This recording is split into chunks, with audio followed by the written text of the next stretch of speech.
Hello Aquarius, welcome to your reading for August 2018. My name's Sonia. Thank you to everyone who has subscribed to my channel, for the likes, the comments and the shares. I am sorry that I haven't really interacted very much in this last month. I've been away for a couple of weeks and I've been busy finishing off our new book, Jesus the Druid's Tale. I will do a separate video about that later on, but it's exciting times for me. Okay, if you're new to my channel, then a very warm welcome. I hope that my reading will resonate in some way, even if it's only one card. I do know that this reading will be from one person, 100%, or at least one person. Okay, I'm using two decks this month. I'm using the Wisdom of the Golden Path by Toni, Carmine, Salerno. Beautiful cards. And the Spellcaster's Tarot deck. Okay, so I've pulled a card for the overall energy, and the card that I've pulled is Intuition. Got a beautiful moon, full moon in the picture. So what does this mean for you? Well, there are times that we need to let go of logic. We need to trust our feelings, and this is just such a time. It's important that you trust your intuition. Pay attention to what you feel deep inside of you. What is your heart saying?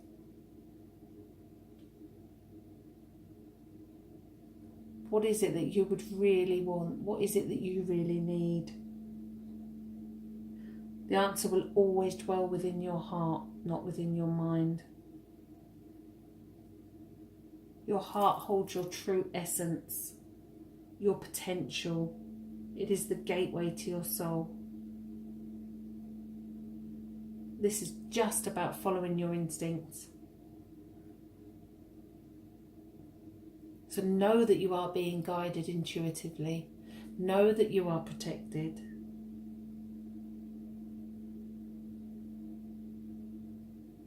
Maybe write things down. Maybe keep a diary. Write down your thoughts. Write down how you feel.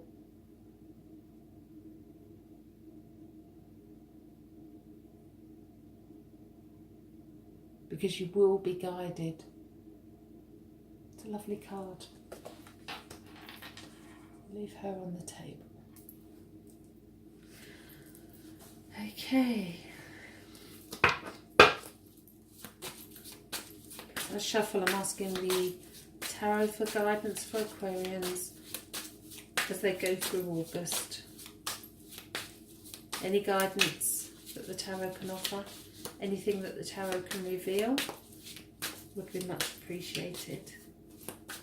As I shuffle, I do sense a roller coaster ride for a lot of you right now. And it's either all or nothing. And I feel that someone close to you is not showing you their true feelings. It's either that they love you much more than they're letting on, or someone is showering you with too much love. And is it genuine? And this is the month that you will make up your mind and trust your instincts. Work-wise, I feel like you could be being left behind. It's almost like you're stagnant around work. Somebody else has been promoted and other people are moving on and you're just staying where you are. I think that could come in a turning point at the end of August. But will you take that risk?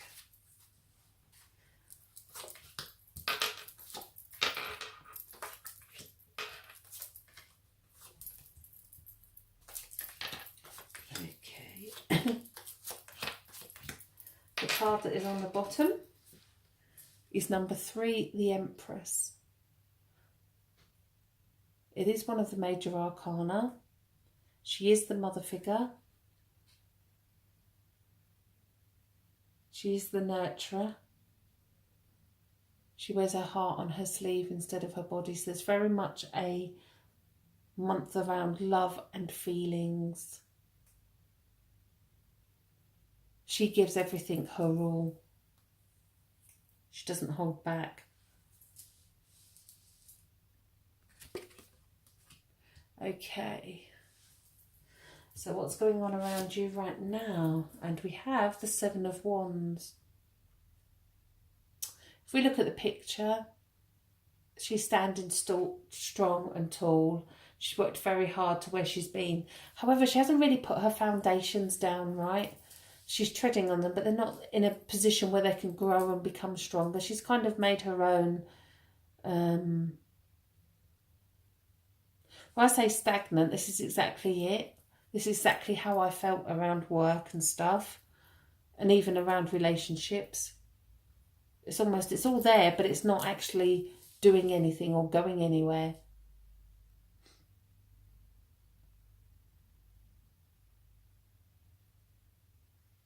You've got to bring that fire back, that passion back, to actually set and plant new seeds and actually plant them properly so that they grow into something wondrous.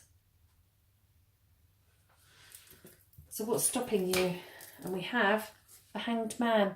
Now, Hanged Man's come out in most of the readings that I've done for August in one way or another. Now, the Hanged Man is linked to the Empress. He's number 12, and 1 and 2 make 3. It is the Empress's hidden shadow. Because the Empress, it's the card of sacrifice, and the Empress, sorry, getting tongue-tied. The Empress sacrifices herself for others.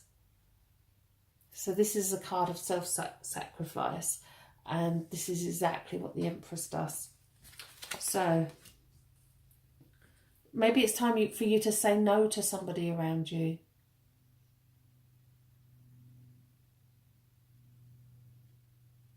Maybe it's time to put yourself first.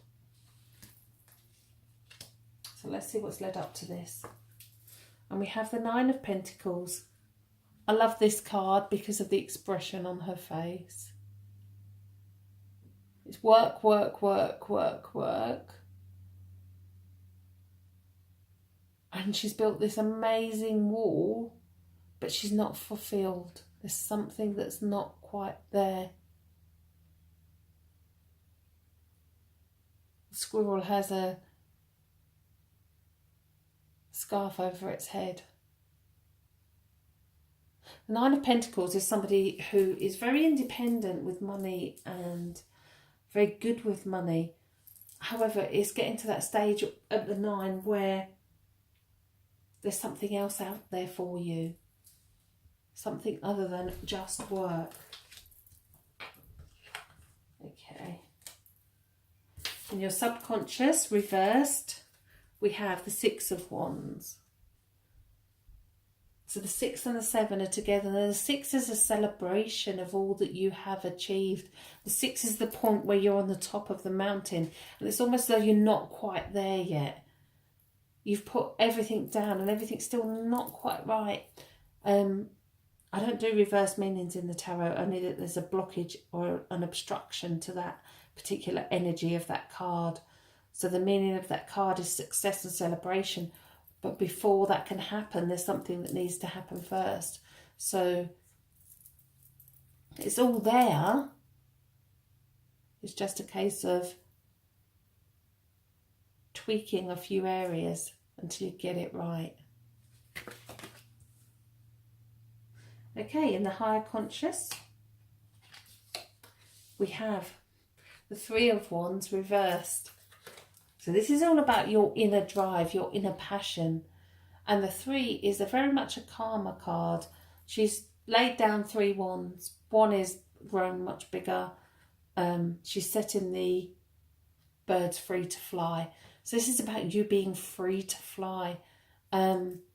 Waiting for your ships to come in. So putting all that effort in that you've put in the past, that's in your subconscious, that you've put in here, is knowing that all that effort will pay off. Knowing, using your gut instinct to know that all that you've done so far has been noticed.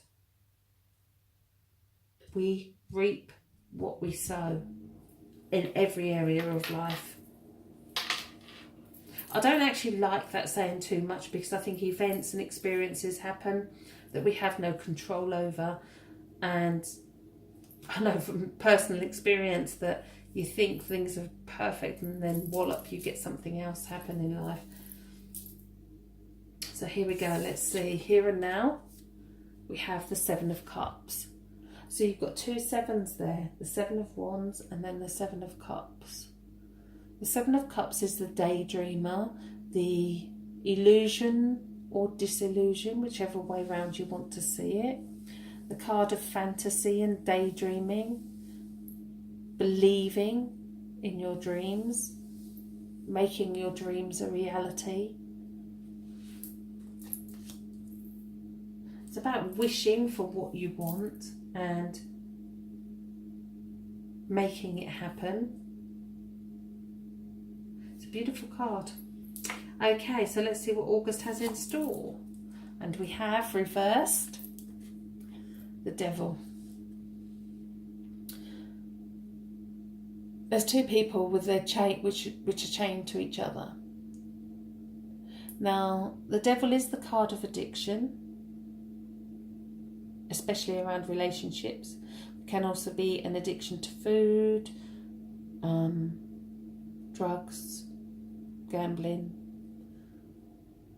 But it's also a card of obsession, and it's also a card of enjoyment, because if we fall in love with somebody in that early stages, we become obsessed, and that obsession is not a bad thing, it's a good thing, it's a healthy thing. And I do sense that. I did pick up when I was shuffling the cards that there is someone around you that loves you much more than you know, or is showing you love that isn't genuine. Only you will know which way round that is. And again, use your intuition, use your gut instinct. That's the card that's overriding. And enjoy it. Enjoy the passion. Okay, so how do others see you? And we have the Page of Wands, yet another one. The Page is the new idea. He listens to the chatter of the birds. So he listens to the spiritual message that comes through. This is about you making those things happen, putting your plans into action.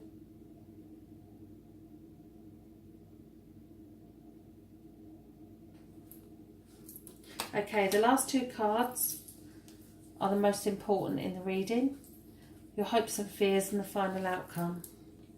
So we have the Knight of Cups as your hopes and fears card.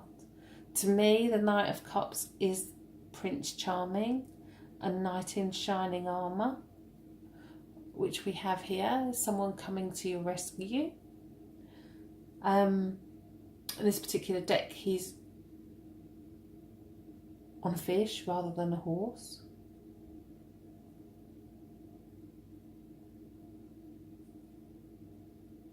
He's out of the water, so it's representing triumph, but also emotional triumph. So maybe you've been hurt in the past and you don't want to go back there again.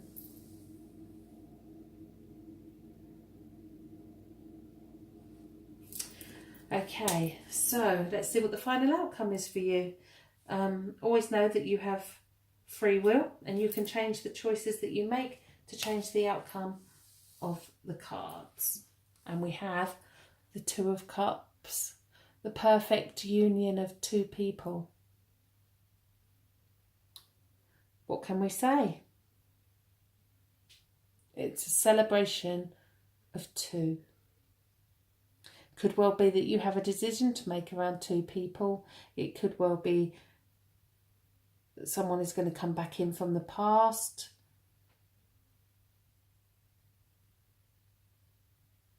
This is going to be the month that you make up your mind with regards to relationships. It's a beautiful card. So, trust your intuition. Trust your gut instincts always.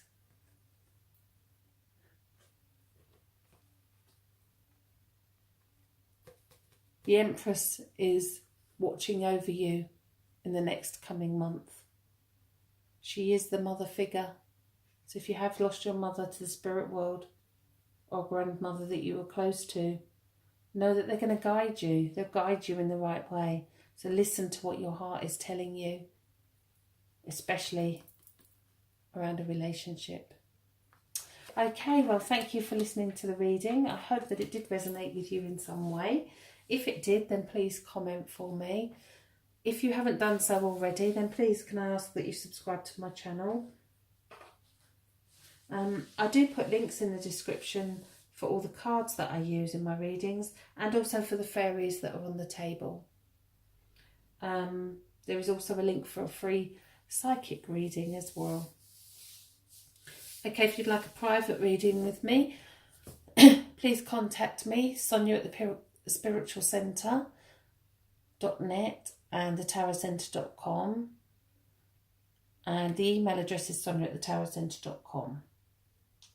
Okay, well, I hope you all have a fantastic month, and remember, this month is going to be all or nothing, and that's totally down to what choices you make. Have a great month.